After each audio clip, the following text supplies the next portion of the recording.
Yeah, Art and Victoria, they decide just like, all right, dude, let's just wait out 5 years. And they go to like sleep mode until demolition crew comes by one day and, they're all full of cobwebs and such. And then they pop back to life. Victoria pops out of her tub, and Art pops out of his like cobweb state. Man, his friend got it way easier than he did because he had a box cutter on him, and let's just say he got peeled like a potato, but sort of like from the scalp down the middle. Art goes for a stroll, and it's Christmas time, I guess, when they woke up, and there's a bar. And these two girls are like the luckiest two females in this whole franchise because they just bump into Art real quick, like leaving the bar, and they lived. They actually saw Art and lived to talk about it. But I guess Art was walking by and just went like, "Hey, dude, what's going on inside this bar?" And the Santa was being friendly and buying him drinks and everything.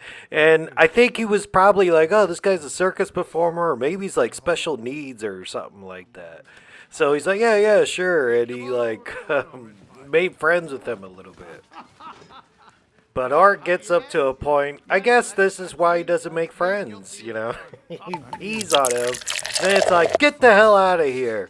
But then you go, ah, man, he brings out a gun. You're like, why, dude? I did not like that Terrifier 1, but I guess it makes sense in this setting. He takes the Santa outfit, puts it on, and then he makes this, like, nitrogen extinguisher or something like that, freezes this dude, and then picks him apart with a hammer.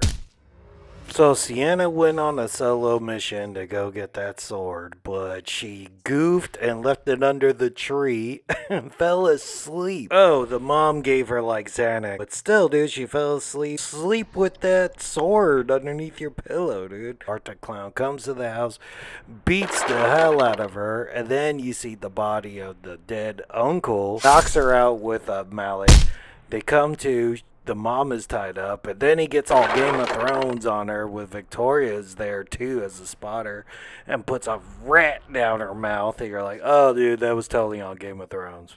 They unwrapped a cage and said, that's Gabby's skull. Then they went, no, dude, she's right here. But if you put glasses on the skull, that's Jonathan. I don't think they killed this fool, like, off screen like that. Yeah, you could have messed with him, like, hey, man, a lot of people wear glasses. I can't tell that's him. Or he's like, all right, we got to break down their spirit so I can eventually possess her.